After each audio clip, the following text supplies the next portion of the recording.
Imagina despertar y descubrir que la arteria energética más importante del planeta está a segundos del colapso. En plena oscuridad del estrecho de Hormuz, una enorme flota de petroleros escoltada por fuerzas de la OTAN avanza aparentemente segura. Pero algo invisible ya está en marcha. Decenas de contactos aparecen de la nada. Drones, lanchas rápidas, submarinos ocultos y una ofensiva electrónica diseñada para un solo objetivo: apagar los ojos y los oídos de la flota más poderosa del mundo. Durante unos minutos críticos, Estados Unidos pierde la imagen completa del campo de batalla. ¿Cómo logró Irán acercarse tanto? ¿Por qué los sistemas más avanzados del planeta comenzaron a fallar? Y la pregunta más inquietante de todas: si la guerra moderna ya no se decide con misiles, ¿quién controla realmente el estrecho de Hormuz cuando las pantallas empiezan a mentir? El poder naval moderno ya no se mide por el grosor del acero, tampoco por la cantidad de misiles en los silos. En la guerra del siglo XXI, la verdadera supremacía tiene un nombre diferente. Se llama dominio del espectro. Quien controla la información controla el campo de batalla. Quien pierde la red, pierde la guerra. Así de simple. Y no hay un lugar en el planeta donde esta regla sea más crítica que en el estrecho de Hormuz. Míralo en el mapa. Es un cuello de botella geográfico, apenas 39 kilómetros de ancho en su punto más angosto, pero por este canal transita casi el 30% del petróleo mundial. Es la yugular energética de la economía global. Cientos de superpetroleros cruzan estas aguas cada mes. Para los Estados Unidos y la OTAN, mantener este estrecho abierto no es una opción. Es un imperativo estratégico de primer nivel. Si Hormuz se cierra, los mercados globales colapsan. Pero hay un problema, y es un problema enorme. En la orilla norte del estrecho se encuentra la República Islámica de Irán. La estrategia militar iraní no busca ganar una guerra simétrica contra la Armada de los Estados Unidos. Saben que eso es imposible en un combate convencional directo. En lugar de eso, han diseñado una ecuación asimétrica perfecta. Su doctrina se basa en la negación de área y el antiacceso, o como se conoce en la jerga militar. A2, AD. El plan iraní es simple pero letal. Saturación masiva, sobrecarga cognitiva. Su objetivo no es hundir la flota estadounidense barco por barco. Su objetivo es romper el cerebro de la flota. Quieren cegar los sensores, fragmentar las comunicaciones y colapsar la cadena de muerte, o kill chain, de la coalición antes de que puedan disparar. Y una noche en la oscuridad del estrecho decidieron poner a prueba esta teoría. 3 y 4 de la madrugada. Un convoy de superpetroleros navega lentamente por el corredor marítimo. Están escoltados por una fuerza de tarea de la OTAN, liderada por destructores estadounidenses. Todo parece rutinario. La oscuridad es absoluta. El silencio de radio es estricto, hasta que deja de serlo. En un instante la tranquilidad se fractura. Todas las pantallas de radar en los centros de información de combate de los buques de escolta parpadean en rojo, de forma simultánea. No es un contacto aislado, es una avalancha. Decenas de señales de alta velocidad emergen de la nada, aparecen justo por encima de la superficie del agua. Se proyectan con una aceleración implacable directamente hacia la formación de buques comerciales. Pero eso no es todo, la amenaza es multidominio.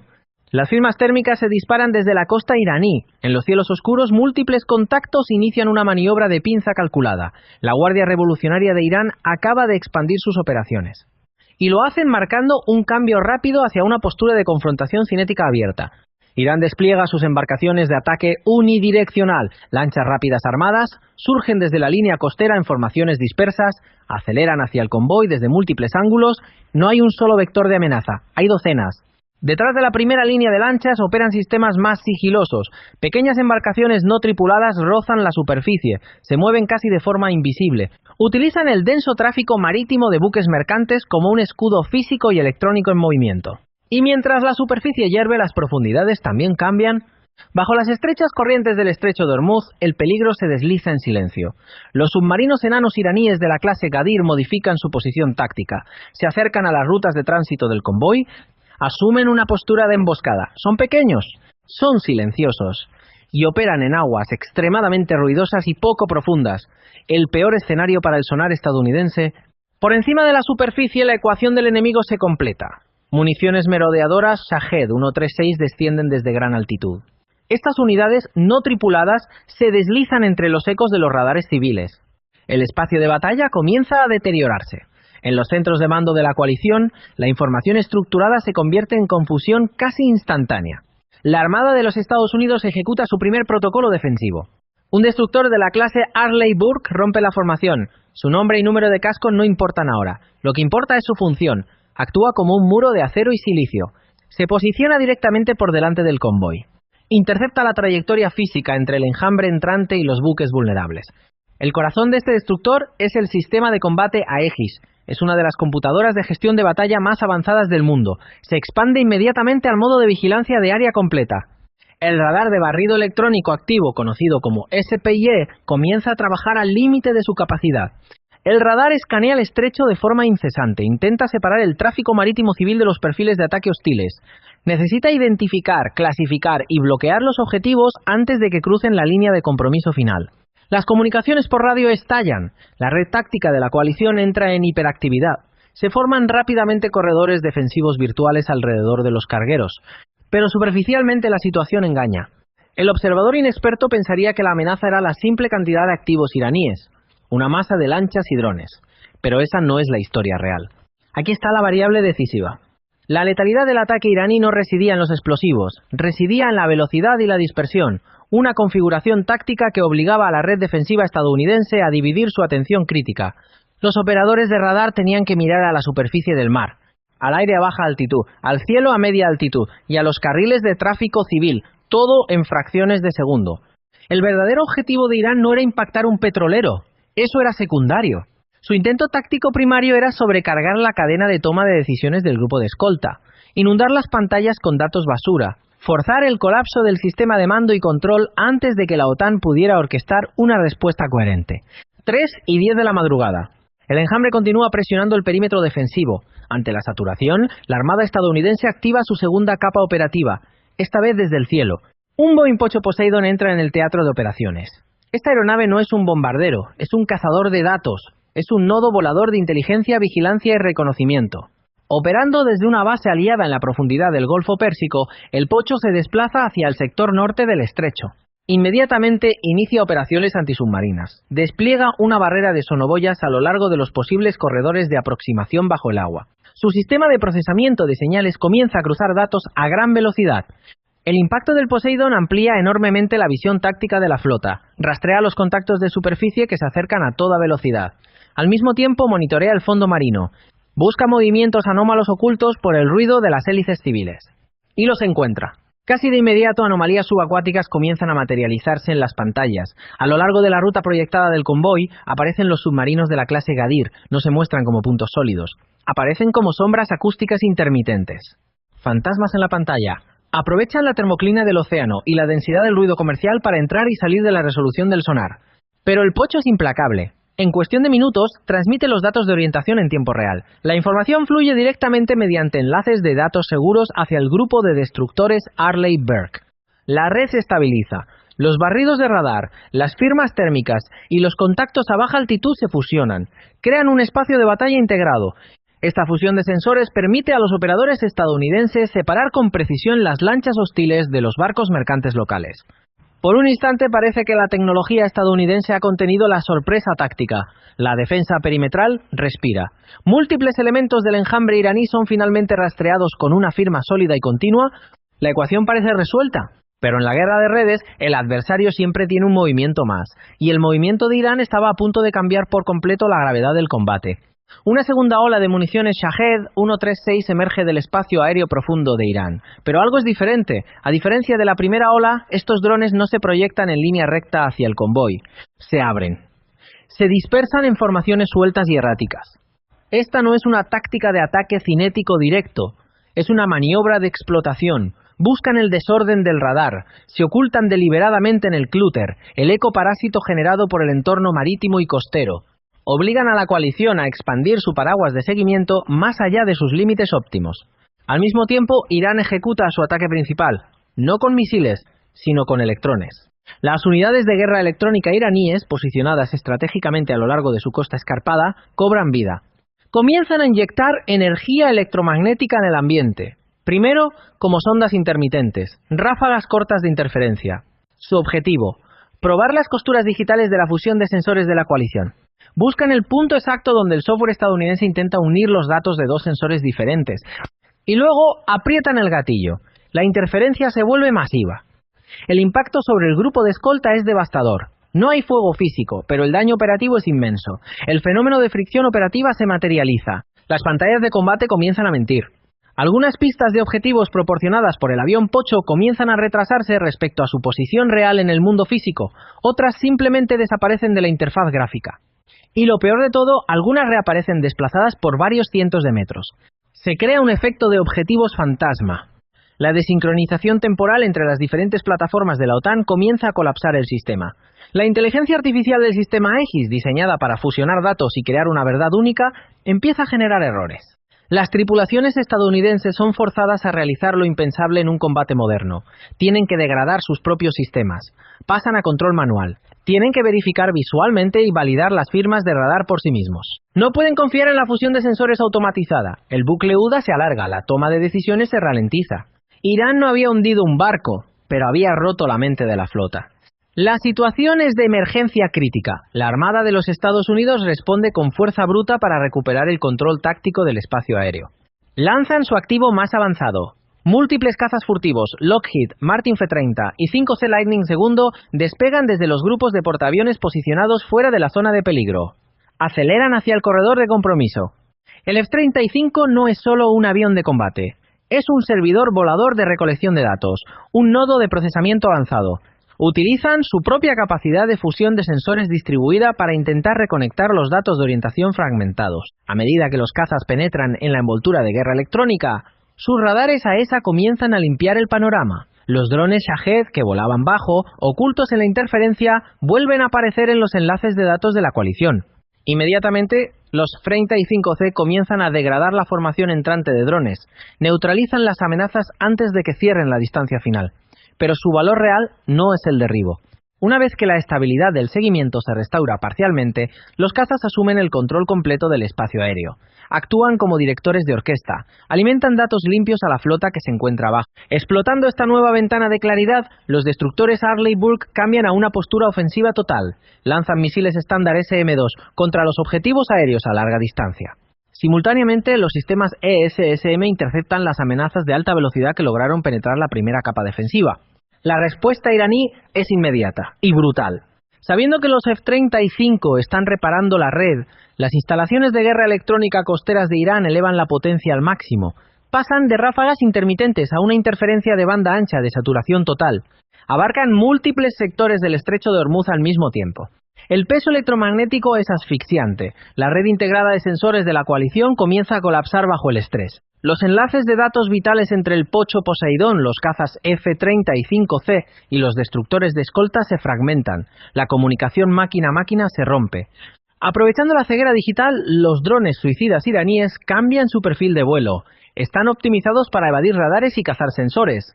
Inician maniobras de picado hacia la flota desde ángulos completamente irregulares. La fusión de datos vuelve a fallar. Las coordenadas enviadas por el F-35 no coinciden con las del Pocho.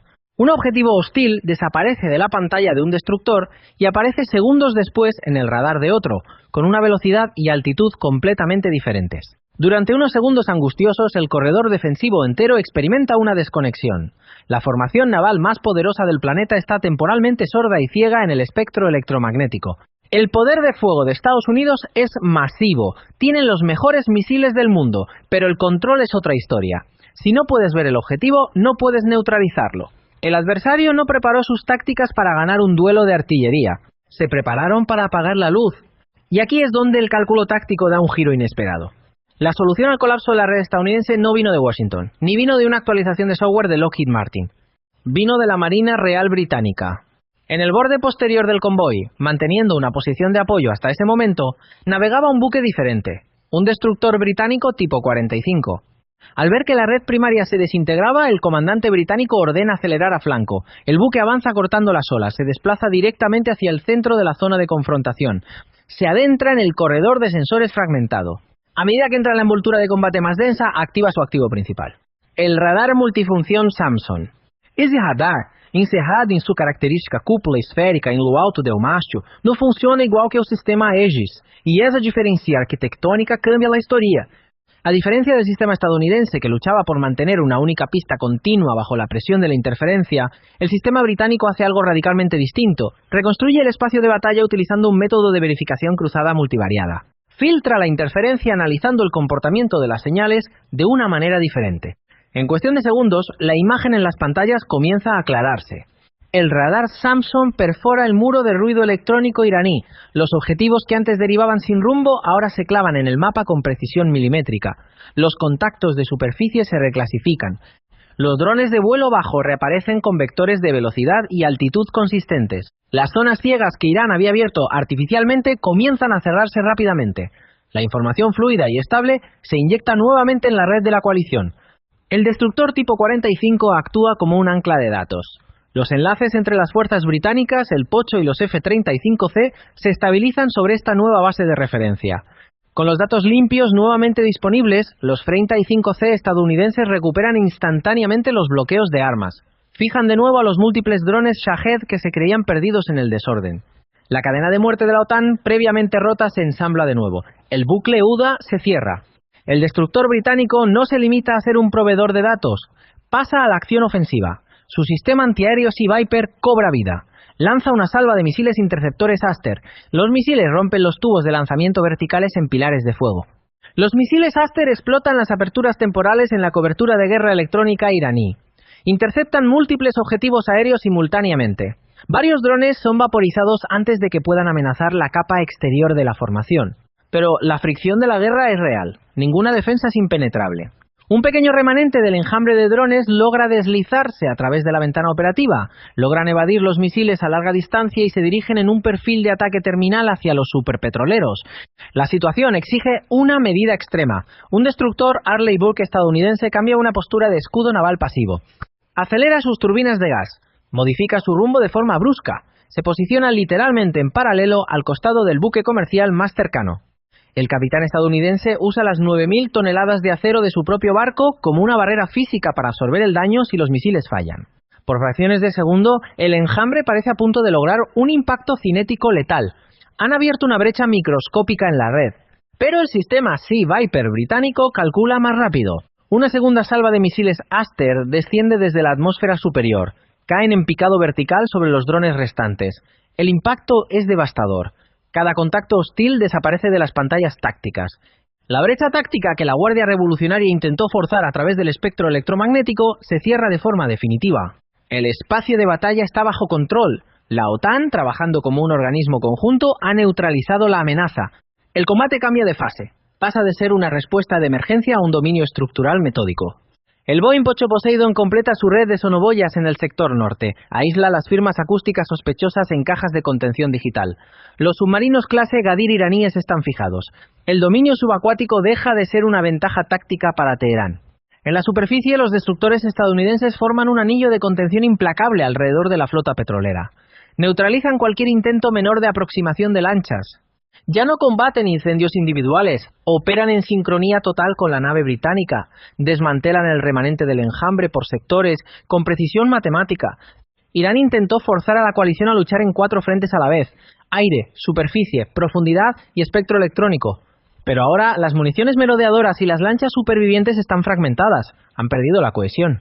Carecen de la densidad necesaria para abrumar los sistemas defensivos reactivados de la OTAN. El espacio de maniobra operativo de Irán colapsa. Cada elemento del enjambre es aislado, rastreado y degradado sistemáticamente antes de que pueda representar una amenaza. El F-35C estadounidense toma el control absoluto del cielo, utiliza sus sensores para guiar las interceptaciones finales y localizar los nodos de mando del enjambre costero. Los destructores limpian el mar, el Pocho bloquea el fondo y el tipo 45 mantiene la red intacta. En un intento desesperado por cubrir su retirada, Irán lanza las últimas lanchas rápidas Seraj 1 y unos pocos drones dispersos. Buscan generar interferencia visual y electrónica para huir, pero es inútil. El radar Samson del buque británico no cede. Guía una última ronda de misiles que limpian el corredor de forma definitiva. Los remanentes del ataque iraní se desvanecen de los radares. La batalla termina en un colapso táctico total para las fuerzas de Teherán. Incapaces de mantener la saturación multispectral, su asalto asimétrico se desintegra. Estados Unidos y sus aliados retoman el control absoluto y fluido del estrecho de Hormuz. Si Irán no hubiera apostado por la guerra electrónica en el primer minuto, la destrucción de su enjambre habría sido instantánea. La fusión de sensores estadounidense habría arrasado con las lanchas a decenas de kilómetros de distancia. Pero al atacar la red, demostraron una verdad incómoda. La lección operativa es contundente. En la guerra naval del siglo XXI, tu flota puede tener los cañones más grandes, el blindaje más duro y los misiles más rápidos. pero si no controlas el espacio electromagnético, eres solo un objetivo flotante. En el estrecho de Ormuz, la victoria no se midió en toneladas de explosivos, se midió en ancho de banda y en la capacidad de mantener el control cuando las pantallas comenzaron a mentir. Durante unos minutos críticos, la flota más poderosa del planeta estuvo peligrosamente cerca de perder la visión completa del campo de batalla. No por falta de armas, no por falta de barcos, sino porque alguien intentó apagar la red que mantenía todo unido. Y eso nos deja una pregunta inquietante. Si una interrupción temporal puede generar semejante caos en Ormuz, ¿qué podría ocurrir en un conflicto aún mayor entre las grandes potencias?